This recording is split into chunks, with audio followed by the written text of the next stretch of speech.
परमात्मा एक है, एक था और एक ही रहेगा। और ये परमात्मा का विधान है, वो स्वयं ही आता है। बहुत सारे भाई बहनों को मन में शंका है कि संत रामपाल जी कबीर जी के भेजे हुए हैं। कबीर जी ने संत रामपाल जी को भेजा है अवतार बनाकर। सत्संगों की कमी है, ये सत्संगों की कमी। अरे संत रामपाल जी तो अपने आप को छुपाएंगे। 650 साल पहले जब यही परमात्मा कबीर नाम से आए थे, उस समय इन्होंने कब कहा कि मैं ही भगवान हूं, मैं ही परमात्मा हूं? उस समय तो इन्होंने किसी भगवान का नाम भी नहीं बताया। 650 साल पहले जब कबीर जी आए, किस नाम से आए? कबीर दास। अब उनसे कोई पूछे कि गुरुजी भगवान का क्या नाम, परमात्मा का क्या नाम, अब वो क्या नाम बताएंगे? कि भगवान का नाम है कबीर, तो भगत तो बिदक जाएगा कि कबीर नाम से तो तू बैठा है, अपने आप को ही भगवान कह रहा है। जब आज ही नहीं भगवान को पहचान रहे, इतने शिक्षा और ज्ञान लेने के बाद 650 साल पहले कहां पहचाना हमने? तो उस समय तो परमात्मा ने भगवान का नाम भी नहीं बताया। ये कहा कि भैया भगवान का नाम है सत्य पुरुष और वो सतलोक में रहता है, वो सत्य पुरुष है। उस समय तो भगवान का नाम भी नहीं बताया उन्होंने। और क्या कहा परमात्मा ने? उस समय तो कोई परमात्मा दूसरा था ही नहीं कोई बताने के लिए। उस समय तो बहुत अच्छा मौका था अपने गुरु को ही भगवान मानने का, क्योंकि उस समय जो गुरु रूप में आए हुए थे कबीर जी, उन्होंने कोई भगवान का नाम ही नहीं बताया, क्योंकि कबीर नाम से तो खुद ही आए हुए थे। लेकिन उस समय भी नहीं माना और आज भी वही गलती कर रहे हैं। और क्या कह रहे परमात्मा? विधान बता रहे हैं परमात्मा का कि परमात्मा स्वयं ही आता है। सुनिए, सबसे कठिन काम है ये निर्णय करना कि परमात्मा कौन है। सबसे कठिन काम क्या है? ये निर्णय करना कि परमात्मा कौन है। आज 90% संगत, सात संगति के अलावा जितने भी हमारे भगत भाई बहन हैं जो आश्रमों से जुड़े हुए हैं, वो सबसे बड़ी दुविधा में है कि परमात्मा कौन है। दो नाव की सवारी कर रहे हैं। सबसे कठिन काम बताया गुरुजी ने, भक्ति को कठिन नहीं बताया, मोक्ष को कठिन नहीं बताया। सबसे कठिन काम क्या है? परमात्मा कौन है। सबसे कठिन काम है ये निर्णय करना कि परमात्मा कौन है, उसके पाने की विधि कौन सी है, और पूर्ण संत प्राप्ति, ये तीन चीज कठिन है। जब पूर्ण संत मिल जाएगा तो ये संशय भी निवारण हो जाएंगे। अब ये सत्संग जो तत्व ज्ञान के आधार से किया जाता है, ये वो तत्व ज्ञान है, ये वो सच्चिदानंद घन की वाणी में वर्णित यथार्थ ज्ञान है जो किसी भी ऋषि महर्षि के हाथ नहीं लगा।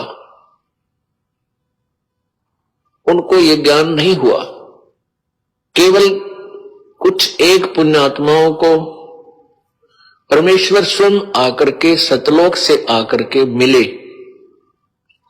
जैसा कि उसका विधान है। परमात्मा स्वयं ही आते हैं, अपने तत्व ज्ञान को ठीक ठीक वो स्वयं ही प्रचार करते हैं। फाइनल कर दिया गुरुजी ने, परमात्मा का विधान बता दिया। अरे भगवान के विधान से बढ़कर अब कोई चीज है क्या? और कुछ सुनना बाकी है क्या? परमात्मा का क्या विधान है? विधान का मतलब जिसमें कोई हेरफेर नहीं होती है, जिसमें कोई चेंजमेंट नहीं होता, वो एज इट इज रहता है, उसको कहते हैं विधान। तो क्या विधान बताया गुरुजी ने? कि परमात्मा स्वयं ही आते हैं। स्वयं का मतलब किसी दास को नहीं भेजेंगे, किसी दास को नहीं भेजते, कोई अवतार बना के नहीं भेजते, किसी जीव को खड़ा नहीं करते। समर्थ का काम उसी को साजे और करे तो मूर्ख बाजे। विधान है ये भगवान का। और ये विधान पता होने के बाद भी अगर इन कागज के टुकड़ों को भगवान मान के पूजोगे, नरक में जाओगे। नरक में, ध्यान से सुन लो क्या कह रहे हैं परमात्मा। उनको ये ज्ञान नहीं हुआ। केवल कुछ एक पुण्यात्माओं को परमेश्वर स्वयं आकर के सतलोक से आकर के मिले, सुनो, जैसा कि उसका विधान है। परमात्मा स्वयं ही आते हैं, अपने तत्व ज्ञान को ठीक ठीक वो स्वयं ही प्रचार करते हैं। परमात्मा की परिभाषा अर्थात अपनी जानकारी वो स्वयं ही आकर के बताते हैं, क्योंकि काल भगवान ने सब मिथ्या ज्ञान लोक वेद पूरे मानव समाज में प्रवेश कर रखा होता है। तो ये विधान बता दिया गुरुदेव ने अपना कि भैया परमात्मा स्वयं ही आता है, ये उनका विधान है। वो स्वयं ही आकर ये सच्चाई बताता है, ये सत्य ज्ञान आत्माओं को देता है, दूसरा नहीं दे सकता। और फिर भी हम भगवान को पहचानने में गलती कर रहे हैं। साक्षात जिंदा कबीर के धरती पर रहते सहते इन कागज के टुकड़ों को भगवान मान के जून के महीने में इनका प्रकट दिवस मना रहे हैं। गुरु गोविंद दो नहीं भाई, जब तक दो समझोगे दो जग में जाई वो नरक में जाएगा। जब तक आप इस फोटो को पूज रहे हो, आप अपने गुरु जी को मानुस मान रहे हो और कहते हैं गुरु मानुस कर जानते वो नर कहिए अंध ओमे दुखी संसार में आग गए यम के फंदे। बाद में तो न जाने क्या दुर्गति होगी, वर्तमान में ही संगत की दुर्गति हो रही है, अकाल मौत मर रही है संगत। क्यों? जो जिंदा रूप में प्रकट है उसको तो खाली गुरु मानुस और जून के महीने में इनका प्रकट दिवस मना के बड़ी औरतें के साथ भोग लगा के इनको भगवान मान रहे हो। खुद के गुरु जी को तो भोग लगाने में शर्म आती है और इस कागज के टुकड़े को भगवान मान के भोग लगा रहे हो, तो अकाल मौत ही मिलेगी भाई, और क्या मिलेगा। आगे सुनिए परमात्मा क्या कह रहे हैं, दिमाग में आ जानी चाहिए धरती पर कौन है परमात्मा वर्तमान में। क्या कह रहे हैं गुरु जी, ध्यान से सुनिए। पूज्य गुरुदेव सतगुरु रामपाल जी परमेश्वर कह रहे हैं कि ये दास तुम्हें यहां से लेकर सतलोक तक छोड़ के आएगा। कहां से कहां तक? इस धरती से लेकर सतलोक तक तुम्हें ये दास छोड़ के आएगा। अब बताओ, जब संत रामपाल जी वर्तमान में हमारे गुरु जी, संत रामपाल जी ज्ञान दे रहे, संत रामपाल जी सारा का सारा संघर्ष कर रहे, संत रामपाल जी हमारे को सत्संग सुना रहे, और त्रिकुटी पर भी हमारे को संत रामपाल जी मिलेंगे। गुरु जी कहते हैं ना कि तुम्हें इस दास के रूप में त्रिकुटी पर भगवान मिलेगा, तो त्रिकुटी पर भी संत रामपाल जी मिलेंगे। और इस ऑडियो में कह रहे हैं गुरु जी कि दास तुम्हें यहां से लेकर सतलोक तक छोड़ के आएगा, तो सतलोक में भी गुरु जी, तो भाई फिर ये कौन है, ये कहां रहता है, जरा ढूंढो, गुमशुदी के पोस्टर लगाओ, गुमशुदा के पोस्टर लगा दो इनके, ये कहां रहते हैं अगर ये भगवान है तो। अगर यही भगवान है, ऐसा ही भगवान है, तो भैया दीवारों पे पोस्टर लगवा दो, गुमशुदा भगवान की तलाश, गुमशुदा भगवान की तलाश, खोजो इनको कहां है, कहां मिलेगा फिर ये, कौन से दिन मिलेगा।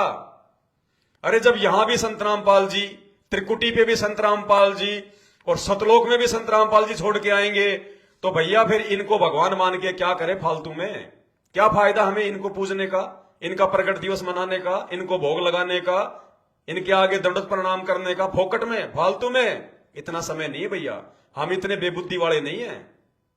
क्या कह रहे हैं गुरु जी, ध्यान से सुन लो, उन्हीं के मुख कमल से।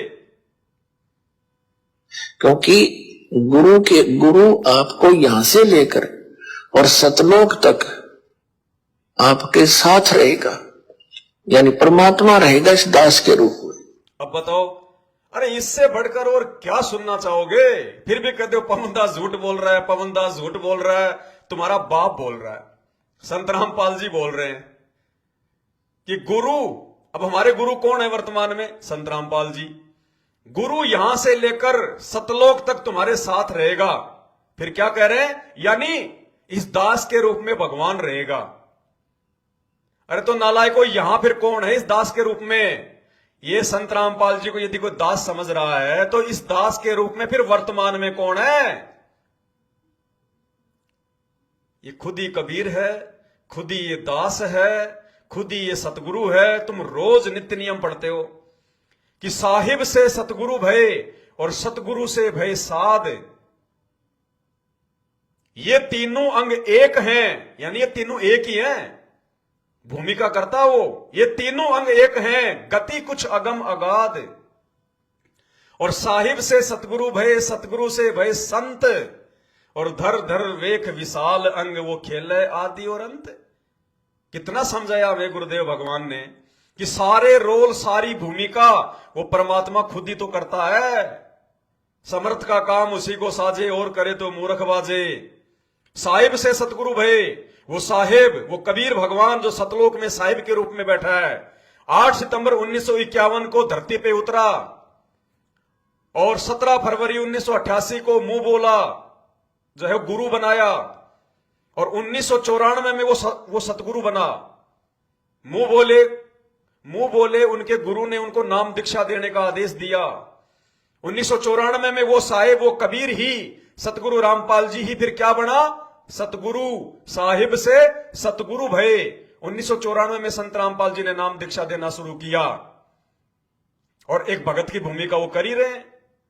17 फरवरी 1988 को नाम दीक्षा लेके लीलामय तरीके से, जैसे 650 साल पहले उस कबीर परमात्मा ने पंडित रामानंद जी को अपना मुंह बोला गुरु बनाया था, ऐसे ही वर्तमान में 17 फरवरी 1988 को स्वामी रामदेवानंद जी महाराज को अपना मुंह बोला गुरु बनाते हुए संत रामपाल जी ने गुरु शिष्य परंपरा का निर्वाह किया।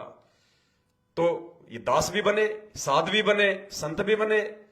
इसलिए परमात्मा रोज हमारी बुद्धि खोलते हैं, लेकिन हम ध्यान नहीं देते कि साहिब से सतगुरु भये, सतगुरु से भये संत, और धर धर वेख विशाल अंग, वो खेले आदि और अंत। तो क्या कह रहे परमात्मा? यहां से लेकर वहां तक गुरु तुम्हारे साथ रहेगा, यानी गुरु के रूप में वो परमात्मा रहेगा। अपने आप को छुपा रहे हैं परमात्मा, क्योंकि गुरु आपको यहां से लेकर और सतलोक तक आपके साथ रहेगा, यानी परमात्मा रहेगा इस दास के रूप में। बताओ कितना क्लियर कर दिया। आज धरती पर भी हमारे गुरु रूप में यही है, त्रिकुटी पर भी हमें यही मिलेंगे, और त्रिकुटी के आगे सतलोक भी यही लेके जाएंगे हमारे को। तो भैया फिर इसका क्या करूं फिर फालतू में? इसको दंडवत करना, ज्योति जलाना, घी बर्बाद करना इनके आगे, इनका जून के महीने में प्रकट दिवस मनाना, इनको भोग लगाना, ये तो सरासर सतगुरु रामपाल जी भगवान की बेइज्जती करना। जिंदा कबीर के रहते सहते सतगुरु रामपाल जी भगवान की बेइज्जती नहीं कर सकते भाई। वे स्वयं ही कबीर है, स्वयं ही सतगुरु है, स्वयं ही साहिब है। इन कागज के टुकड़ों में उलझ के रह जाओगे, अपना सत्यानाश करवा लोगे, पतिव्रता पद पे आ जाओ। ये भगवान बार बार नहीं मिलेगा, मौका चूक जाओगे। और क्या कहा परमात्मा ने? एक दो वीडियो और सुनाऊंगा आपको भाई और बहनों। ये मौका बार बार नहीं मिलेगा, साथ संगतियों के माध्यम से बार बार ये मौका नहीं मिलेगा। जितना लाभ उठाना है उठा लो, अपने आप को मजबूत कर लो। क्या कह रहे हैं परमात्मा? ध्यान से सुनना। गुरुदेव कह रहे हैं कि ये सोच लो, इस दास के स्थान पे कबीर भगवान बैठा है। अरे गुरु का आदेश हो गया कि भले तुम मुझे अपना भगवान नहीं मानते, भले तुम मुझे रामपाल मानते हो, लेकिन मेरा आदेश है। न्यू सोच लो कि इस रामपाल दास की जगह पे एक सामने कबीर भगवान बैठा है। तो नालायकों, जब हम गुरुजी ने इतना आदेश दे दिया कि अपने गुरुजी को ही सोच लो कि ये कबीर भगवान है, तो नालायकों उनके साथ फिर हमने कैसा व्यवहार करना है? जैसा कबीर जी के साथ करते। अगर साक्षात वो दाढ़ी वाला सामने बैठा है तो तुम क्या करोगे? उनका जन्मदिन मनाओगे या प्रकट दिवस मनाओगे? प्रकट दिवस। उनको भोग लगाओगे? नहीं लगाओगे? लगाएंगे, क्योंकि इन आश्रमों में तुम लगा रहे हो। तो गुरुजी कह रहे कि ये सोच लो कि तुम्हारा गुरु खुद ही कबीर है। न्यू सोच लो, इस दास के स्थान पे वो कबीर परमात्मा बैठा है। सत्संग सुनो ध्यान से। लेकिन आदेश प्रभु का है। उससे क्या होगा कि जैसे आप जी परमात्मा के पास जाओगे, सबसे पहले वहां आपकी परीक्षा होगी। ये दास के रूप में परमात्मा त्रिकुटी पर मिलेगा अपने, और जैसी भावना आपकी यहां होगी, ऐसा ही अंतःकरण में वो ज्यों का त्यों स्वभाव मिलेगा। तो वहां आपकी परीक्षा होगी, और वहां भी आप जैसे आज इस दास के साथ व्यवहार कर रहे हो, तो वहां भी ऐसा ही करोगे, बट नेचुरल। और कह रहे गुरुदेव, जब तुम त्रिकुटी पे जाओगे तो इस दास के रूप में तुम्हें कबीर भगवान मिलेगा।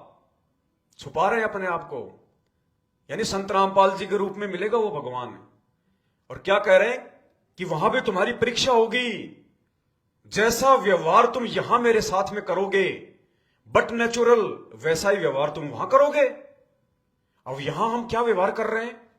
संत रामपाल जी को तो खाली मानुस मान रहे हैं, अपना गुरु मान रहे हैं, और भगवान किसको मान रहे हैं? इस कागज के टुकड़े को। तो बट नेचुरल, जैसा यहां मानेंगे वैसा ही हम त्रिकुटी भी मानेंगे, तो फैल हो जाएंगे। क्या कह रहे हैं गुरु जी? ध्यान से सुनो। लेकिन आदेश प्रभु का है। उससे क्या होगा कि जैसे आप जी परमात्मा के पास जाओगे, सबसे पहले वहां आपकी परीक्षा होगी। ये दास के रूप में परमात्मा त्रिकुटी पे मिलेगा आपने, और जैसी भावना आपकी यहां होगी ऐसा ही अंतःकरण में वो ज्यों का त्यों स्वभाव मिलेगा। तो वहां आपकी परीक्षा होगी, और वहां भी आप जैसे आज इस दास के साथ व्यवहार कर रहे हो तो वहां भी ऐसा ही करोगे, बट नेचुरल। और यदि आज इस दास के स्थान पर परमेश्वर होते और रहे वो 120 वर्ष रह कर चले गए, 64 लाख से 181 में वो दानक कबीर रूप में परमात्मा रहे ज्वाला रूप में, लेकिन हमने उनको भगवान ना माना। बहुत से हमारे काम भी ठीक हुए, मुर्दे जीवित करे परमात्मा ने, लेकिन हमने उस मालिक को भगवान नहीं माना। यदि हम उनको प्रभु मान लेते तो यह समस्या उस दिन हल हो जाती है। हमने उनको भगवान नहीं माना, जिस कारण से आज तक हम उलझ रहे हैं। और इसलिए परमात्मा कह रहे हैं कि गुरु जो मेरा संत होगा, मेरा भेजा हुआ, उसके प्रति भी मेरे जैसा व्यवहार रखियो। ये समझ लेना, हम नो मान लो कि इस दास के स्थान पर कबीर साहब बैठे हैं। कौन बैठे हैं? संत रामपाल जी के स्थान पर कौन बैठे हैं? आदेश कौन दे रहा है? सत्संग किसकी आवाज में है? संत रामपाल जी की आवाज में। और क्या कह रहे हैं संत रामपाल जी? भगवान का हवाला देके कह रहे हैं कि मैं नहीं कह रहा, भगवान कह रहा है कि न्यू सोच लो मेरे दास के स्थान पर। चलो तुम संत रामपाल जी को उस भगवान का दास मान लो, तो वो भगवान ही क्या कह रहा है पता है? अगर तुम इसको भगवान मान रहे हो तो ये भगवान क्या आदेश दे रहा है? संत रामपाल जी बता रहे हैं, ये दाढ़ी मूछ वाला कबीर भगवान कह रहा है कि न्यू सोच लो मेरे दास के स्थान पर कबीर ही बैठा है। ध्यान से सुनो, उसके प्रति भी मेरे जैसा व्यवहार रखियो। ये समझ लेना, हम नो मान लो कि इस दास के स्थान पर कबीर साहब बैठे हैं, और यहां भगवान आ जाए जिसके लिए हम भटक रहे, रो रहे, तड़फ रहे हैं, जिन्होंने राज त्याग दिए, घर त्याग दिए उसके पाने के लिए, और आज वो सामने हो तो आपका कैसा व्यवहार हो, ये आपने सोचना है। जिसकी जितनी बुद्धि काम करेगी उतना ही सोचेगा। न्यू सोच लो इस दास के स्थान पर, संत रामपाल जी के स्थान पर कबीर भगवान बैठा है, फिर हमने भक्ति करनी है। तो भाई सात संगत वालों ने तो सतगुरु के आशीर्वाद से मान लिया, इसलिए हमने उस कागज की फोटो को गरीबदास जी, चिदानंद जी, दादा गुरु जी, दाढ़ी मूछ वाली सबको हटा दिया। हम अपने गुरु जी के अलावा किसी की जय नहीं बोलते, ना आरती में जय बोलते, ना वैसे कोई जय बोलते। तो हमने तो गुरु जी के आदेश की पालना कर ली, जैसा गुरु जी सत्संग में कह रहे हैं कि न्यू सोच लो इस दास के स्थान पे कबीर भगवान बैठा है, फिर कैसा व्यवहार करोगे? अरे जब इतना आदेश दे दिया गुरु जी ने कि न्यू सोच लो कि मेरी जगह पे तुम्हारा वो दाढ़ी मूछ वाला भगवान है, मैं ही हूं खुद, तो भाई फिर हम इसका क्या करें? जब गुरु जी को ही भगवान मानना है, गुरु जी को ही कबीर मानना है, न्यू सोच लो इस दास के स्थान पर ही वो कबीर भगवान बैठा, तो फिर इसका हम क्या करें? फिर तो हमने अपने गुरु जी के साथ वैसा व्यवहार करना है जैसा हम इसको भगवान मान के कर रहे थे, तब मोक्ष होगा, इससे पहले नहीं होगा। धक्के खाओगे, धक्के, चाहे कितने ज्योति करवा देना, कितने पाठ करवा देना, कितना स्टेडियम बनवा देना, कितना राजनीति कर लो, उल्टे नीचे गिरोगे, नीचे भक्ति में आगे नहीं बढ़ पाओगे, परमात्मा के दिल में जगह नहीं बना पाओगे।